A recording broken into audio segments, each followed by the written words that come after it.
একটা ছোট মুসলিম নেশন, একটা হাঁসের বাচ্চা আর একটা খরগোশ। একটি মৌলিক ইসলামিক গল্প ছোট মুসলিম নেশনের পক্ষ থেকে। একসময় একটি মিষ্টি ছোট সবুজ খামারে একটি সুন্দর খরগোশ রোদে আরামে বিশ্রাম নিচ্ছিল। সে একটু আগে মজা করে একটি সুস্বাদু রসালো গাজর খেয়েছিল।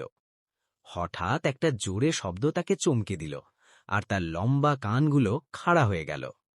এটা ছিল একটা হাঁসের বাচ্চার কান্নার শব্দ। সে তাড়াতাড়ি খরগোশের দিকে আসছিল। খরগোশ দ্রুত উঠে দাঁড়াল। সে একই সাথে অবাকও হল আর ছোট হাঁসের বাচ্চার জন্য চিন্তিত হল। হাঁসের বাচ্চাটি কিছু বলতে চেষ্টা করছিল, কিন্তু তার কথা ঠিকমতো বোঝা যাচ্ছিল না। তার কান্নার মাঝেও খরগোশ নরমভাবে বলল, ছোট হাঁসের বাচ্চা, তুমি আমাকে ভয় পাইয়ে দিয়েছ। একটা গভীর শ্বাস নাও আর শান্তভাবে বলো কি হয়েছে, তাহলে আমি তোমাকে সাহায্য করতে পারবো ইনশাল্লাহ। হাঁসের বাচ্চাটি বসে পড়ল আর একটা ভারী নিঃশ্বাস ফেলল। সে একদম ভাঙা মনের ছিল। অবশেষে সে বলল, আলাইয়ুম খরগোশ, আমি দুঃখিত তোমাকে ভয় পাইয়ে দিয়েছি। আমি শুধু জানতে চাইছিলাম, তুমি কি আমার সূর্যমুখীর বীজগুলো দেখেছ? তোমার সূর্যমুখীর বীজ? হ্যাঁ, প্রতিদিন আমি খামারের পাশের সূর্যমুখীর বাগানে যাই দেখার জন্য কোনো বীজ বড় ফুলগুলো থেকে পড়েছে কিনা। আমি যতগুলো পারি আমার ডানায় নিয়ে আসি আর সেগুলো জমা করে রাখি একটা ছোট গাছের ফাঁকে, হাঁসের ঘরের পেছনে। তাহলে তো তোমার বীজগুলো এখনো ওই গাছের ফাঁকেই থাকার কথা, খরগোশটা সহজভাবে বলল।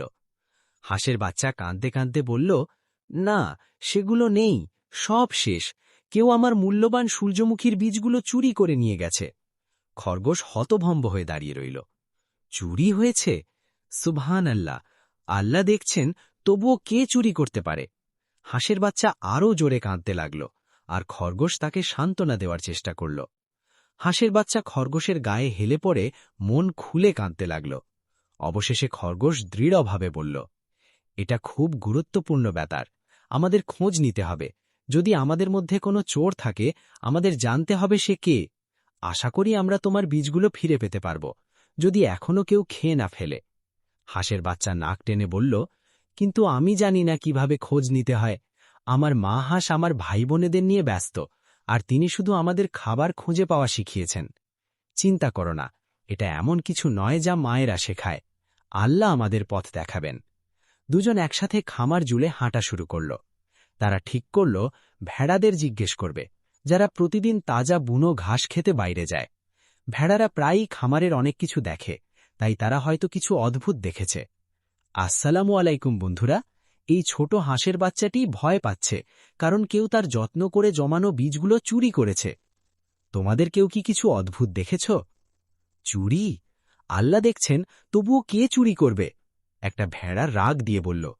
তারপর আরেকটি ভেড়া বলল, আজ সকালে যখন আমরা মাঠে যাচ্ছিলাম, আমি হাঁসের ঘরের পেছনে কিছু শব্দ শুনেছিলাম, কিন্তু তখন খুব অন্ধকার ছিল, তাই আমি কিছুই ঠিকমতো দেখতে পারিনি। তোমরা মুরগিদের জিজ্ঞেস করো, মোরগরাও ভরে ওঠে।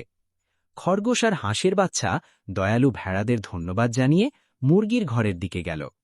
আসসালামু আলাইকুম মুরগিরা, আমাদের এই গরিব বন্ধু হাঁসের বাচ্চাটি তার ধন হারিয়েছে। সে যত্ন করে জমানো বীজগুলো হারিয়ে ফেলেছে। সে খুব কষ্টে আছে, কারণ সে মনে করছে কেউ এগুলো চুরি করেছে। তোমরা কি কিছু অদ্ভুত দেখেছ? মুরগিরা অবাক হয়ে ডাকতে লাগল। তারা কষ্ট পেল যে তাদের মধ্যে কোনো চোর থাকতে পারে।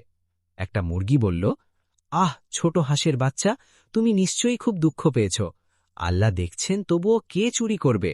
আল্লাহ তোমাকে ধৈর্য দিক, আর তুমি যতগুলো হারিয়েছ তার চেয়েও বেশি বীজ দিক। আমিন, হাঁসের বাচ্চা আস্তে করে বলল। তারপর একটি মোরগ সামনে এগিয়ে এলো। আজ সকালে ফজরের আজানের ঠিক আগে আমি একটা ছোট ছায়া দেখেছিলাম, যেটা হাঁসের ঘরের পেছনের একটা গাছের দিকে যাচ্ছিল। এই তো, এখানেই তো আমার বীজগুলো লুকানো ছিল। আমি অন্ধকারে পরিষ্কার দেখতে পারিনি, কিন্তু আমি বলতে পারি এটা একটা ছোট প্রাণী ছিল যে 4 পায়ে হাঁটছিল। এই কথা শুনে সবাই অবাক হয়ে গেল। খরগোশ আর হাঁসের বাচ্চা মুরগিদের ধন্যবাদ জানিয়ে চলে গেল। তারা গভীর চিন্তায় ডুবেছিল। কিছুক্ষণ পর খরগোশ বলল, এখন আমরা জানি চোর ভোরে আসে আর 4 পায়ে হাঁটে। যদি আমরা কাল খুব সকালে উঠে হাঁসের ঘরের কাছে লুকিয়ে থাকি তাহলে সে হয়তো আবার আসবে আর আমরা তাকে হাতে নাতে ধরতে পারব। হাঁসের বাচ্চা রাজি হল আর চোর ধরার আশায় তাড়াতাড়ি ঘুমাতে গেল। পরের দিন ভোরের একটু আগে দুই বন্ধু প্রস্তুত ছিল। তারা ধৈর্য ধরে অপেক্ষা করছিল। ঠান্ডা সকালের বাতাসে একটু কাঁপছিল। হঠাৎ তারা পায়ের শব্দ শুনতে পেল, যেটা ধীরে ধীরে কাছে আসছিল। অন্ধকার থেকে বেরিয়ে এলো একটা ছোট সাদা ছাগল। এখানেই থামো, আমরা তোমাকে ধরেছি, তুমি চোর, হাঁসের বাচ্চা চিৎকার করে বলল। আর সে আর খরগোশ লুকোনো জায়গা থেকে বেরিয়ে এলো। চোর? ছাগলটি অবাক হয়ে বলল, হ্যাঁ, তুমি আমার সূর্যমুখীর বীজগুলো নিয়েছ। আল্লাহ দেখেছেন, আর এখন আমরাও তোমাকে ধরেছি। ছোট ছাগলটির চোখ বড় হয়ে গেল। আমি চোর নই, আমি শুধু দেখেছিলাম তুমি এগুলো লুকাচ্ছিলে। এগুলো দেখতে ধনের মতো লাগছিল, আমিও একটা ধন রাখতে চেয়েছিলাম। খরগোশ নরমভাবে বলল, যদি তুমি ধন চাও ছোট ছাগল, তাহলে তোমার নিজেরটা খুঁজে নেওয়া উচিত ছিল, অন্যের জিনিস নেওয়া ঠিক নয়। আমি বুঝতে পারিনি আমি চুরি করছি, আমি খুব দুঃখিত তোমাকে কষ্ট দেওয়ার জন্য। আল্লাহ আমাকে ক্ষমা করুন, আমি আর কখনো কারোর জিনিস নেব না। ঠিক তখনই আকাশে প্রথম আলোর রেখা দেখা দিল, আর মোরগ ঠিক সময় ডাক দিল ফজরের আজানের জন্য, যা পুরো খামারে ছড়িয়ে পড়ল। আজানের পর খরগোশ বলল, চলো এখন ফিরে যাই। অপেক্ষা করো, সূর্য ওঠার পর গোয়াল ঘরে এসো, তাহলে আমি তোমার সূর্যমুখীর বীজগুলো ফিরিয়ে দেব। হাঁসের বাচ্চার চোখ বড় হয়ে গেল। তুমি এগুলো খাওনি?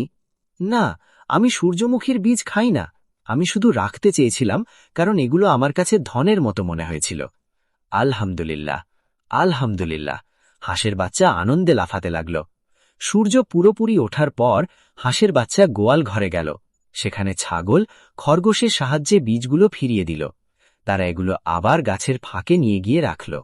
হাঁসের বাচ্চা পুরো দিন আল্লাহকে ধন্যবাদ দিতে লাগল, আর অবশ্যই খরগোশকেও তার সাহায্যের জন্য। তোমার সাহায্যের জন্য? খরগোশ হাসল। আল্লাহর রাসূল সাল্লাল্লাহু আলাইহি ওয়াসাল্লাম বলেছেন, যে ব্যক্তি কোনো মুসলিমের দুনিয়ার কষ্ট দূর করে, আল্লাহ তার কিয়ামতের দিনের কষ্ট দূর করবেন। এর মানে হল আমাদের সবসময় একে অপরকে সাহায্য করা উচিত, তাহলে আল্লাহও সবসময় আমাদের সাহায্য করবেন।